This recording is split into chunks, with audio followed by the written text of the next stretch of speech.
Hey club, welcome back to Worn But Wild. We spent most of the day up at the Grand River today because it is a beautiful day here in Northeast Ohio. Just kidding. Y'all, it is hot, and my kids are whiny and exhausted from playing all day. I'm sweating in places that must not be named. My car AC needs to be charged. We do not have central air at home, and my animals are silently judging me for the heat and not having enough treats. I am not okay. At this moment, recording is giving me an excuse to be in the nice, cool basement that doesn't involve the laundry that has run through the washer 3 times because wrinkles or whatever other acceptable reason sounds good. I'm exhausted myself, even though I feel like I didn't do anything today. It takes a lot of brain power to be in mom mode in 90-degree weather. On the way to the river, we swung by to pick up lunch and eat on the way there. Easy, right? No, I'm sitting in the passenger seat, doling out food to Terry and the kiddos like the snack operations manager at Chemo Brain Studios, trying to stuff my own food in my face and burning my tongue off because I'm so distracted by opening packages and sauces that I know are going to end up all over car seats and floorboards. I keep forgetting that those jalapeno poppers just came out of the fryer. So I have tears streaming down my face from my mouth burning, and I can't remember to stop and take a drink because the kids keep asking me to help them with their food. Motherhood, right? The chaos and craziness never stop coming. And at the end of the day, I love every minute of it because honestly, what can you do but laugh? Except when you're crying alone in the bathroom. Some of my favorite moments and the craziest moments happen entirely unexpectedly. No camera, no recorder, no chance to see it coming, and you're either trying desperately to lock in every moment so you won't forget it, or you're tripping over laundry baskets and toys trying to grab your phone to start recording before it ends. It doesn't happen in the perfect moments. It happens when the kids are being stinkers, or you're at the end of your rope. A few of my favorites happened when Briella was just a tot, and I was going through chemo or just out of my mastectomy. One of them was the day I received my knitted knockers. That probably sounds pretty silly if you've never heard of them, but they are amazing. I will give the full info about them in a few minutes, but they are exactly what they sound like knitted prosthetics. I was dealing with every complication you can think of during my attempted reconstructions, and they made me feel somewhat normal during this time. On this day, I was in the bedroom folding and putting away laundry, and Briella was being, well, you guessed it, a stinker. I had clothes laid out on the bed, and she was cruising around in her walker like she thought she was Dale Earnhardt Jr. She kept running in while I wasn't looking, grabbing random pieces of clothing and running away with them. I could have gotten annoyed, but her mischievous giggling every time I had to chase her had me in stitches. Finally, she insisted on keeping my favorite pink camo tank top, and I figured if she has that, she won't take anything else and I can get something done. She leaves the room babbling to herself, proud of her thievery, and I went back to my laundry. A few minutes later, she comes back in looking like she had attempted to put it on, only it did not work out that way. It was draped over her, and the shoulder strap was across the top of her head, so all I could see was one eye and half a smile through the armhole. In the midst of everything going on, it was a great day. I had my knitted knockers and a baby who could light up the world with her smile and goofiness. When I finally did receive my normal prosthetics, Bree chose to aptly name them Bobos. As in, Mommy, put on your Bobos, we're going to the store. I think sometimes about how different it must have been for her growing up through that. It all seems so strange to me, but she doesn't think twice about it because that's just the way it's always been for her. It changed the way I saw certain things as well. There was a time during chemo that I had unfortunately forgotten to wake up in the middle of the night to take my nausea medication. I know, big no-no. Bree woke up around 4:30 in the morning. I grabbed her, headed out to the kitchen, took my meds, put on the coffee, and went to settle in. As I'm turning to sit on the couch, Bree in one hand and hot coffee in the other, I felt it coming. There was nothing I could do to stop it. But my mom body reacted. I spun around, set Bree on the couch on her boppy pillow, nearly threw my coffee on the coffee table without spilling a drop, might I add. Made it about 4 steps running for the bathroom and threw up all over the floor. I continued vomiting while slowly making it towards the porcelain throne, and of course was nearly done by the time I got there. I sat up against the bathtub panting, and all the ruckus had woken my mom. She came in and simply said, "Oh, Amanda, I'm so sorry you're going through this." I started laughing. Yep, laughing. And said, "It's nothing I haven't done to myself before when I drank too much," and continued to laugh.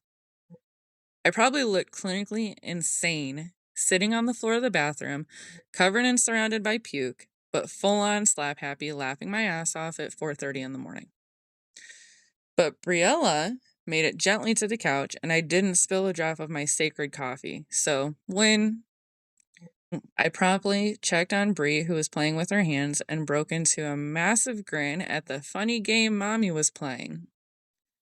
I popped a dissolvable Zofran, brushed my teeth, cleaned everything up, and sat down to watch Trolls with my daughter. Don't get me wrong, it is not always like that. I lose it sometimes. I get overwhelmed, overtouched, and overloaded. Sometimes my brain just cannot brain anymore. But as mothers, we push on and try again. And as cancer patients, we push, forget what we're pushing, and then we try again. Elias came to be with us on his 3rd birthday, which is why he isn't mentioned a lot during this time, but Brie is. But he added that boyish element only he could add. After raising girly, dainty, sensitive Brie for nearly 3 years when Elias came in, he was like a bull in a china shop. I was not ready. When you become a mom, you say things you never thought in your wildest dreams you would have to say. For example, today at the river, "Elias, do not pull your pants down and pee in front of everyone. I can see your butt from here." Or, "Can you please stop holding yourself? I promise it's not going to jump off and run away if you let it go," in the middle of Walmart. An incident like this also happened a few weeks ago, and I lost it a little bit. We went to Walmart, came home, and I was hanging out on the couch. Briella comes in and promptly informs me that while we were looking at eyeglasses at the store, Elias told her she had a wiener in her mouth. Yeah, my initial reaction was calling him in, telling him he does not need to talk like that under any circumstances, and that if he did it again, he was going to get in trouble. Later, after Terry got home from work, we discussed it, and Terry suggested we ask some more questions about exactly what happened. After a while of us saying, "Why would you say something like that?" and Elias saying, "I don't know," we asked Brie exactly what they were doing when this came about. She says, "Elias was looking in my mouth and said it looks like I have a wiener in my mouth." Translation: Briella's uvula looks like a small hot dog. I apologized to Elias for my reaction, and we resolved that we do not use the word wiener in our house anymore. There is no such thing as a perfect mom or a perfect person, period. So if you feel you can relate, welcome to the Not So Perfect Mom Club. You are welcome, you are included, you are important, and you have support here. When it's summer and you wonder, does swimming count as a bath? Yes. Yes, it does. Welcome to the club. When you inhale snacks or sweets in the car while you finally have a minute to yourself because you know if you take it home you will have to share, welcome to the club. Just make sure to check your shirt. I did that with a cake pop yesterday and was almost sabotaged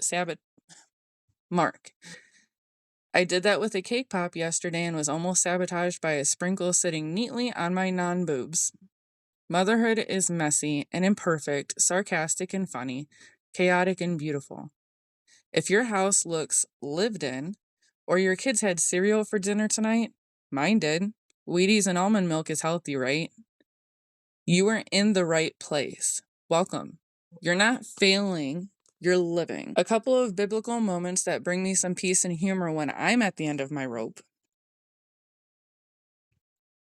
Jesus' first miracle. This literally happened because the wedding party Jesus and Mary were at ran out of wine. Mary asked Jesus to do something, and Jesus basically says, "What do you want of me? It's not my time."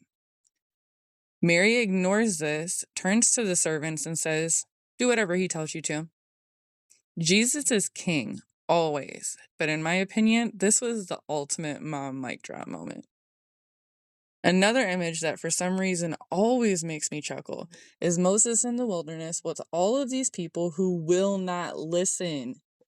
God calmly says to Moses, "Tell them this." Moses goes to them. They do not listen. He goes back to God and says, "They are not listening. They do nothing but complain about the manna that we prayed for." And God says, "Go back and tell them again." And it almost has this, "I will turn this car right around" feeling, or that "I am at the end of my rope. I have said it 50 times" feeling. Coming up soon, we will talk about strangers and stairs, the disappearing supporters, cancer complications, the time I thought I wasn't going to wake up in the morning, and more. Also coming soon, meet the behind-the-scenes chaos crew, from Sammy the Killer Cuddler to Harley the Psychotic Supervisor.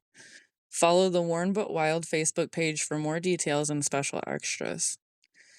Knitted Knockers is an organization that involves volunteers who knit soft prosthetics that feel better, are not as sweaty, and are easier to deal with than traditional prosthetics. When you are still healing from a mastectomy or a lumpectomy, they are particularly great. I personally loved them, and they are free. All you have to do is go to their website, knittedknockers.org, and fill out a request, and they will send them to you. I will leave you with a scripture to remember in the hard times and the fun ones. Proverbs 31:25. She is clothed with strength and dignity. She can laugh at the days to come. Stay wild.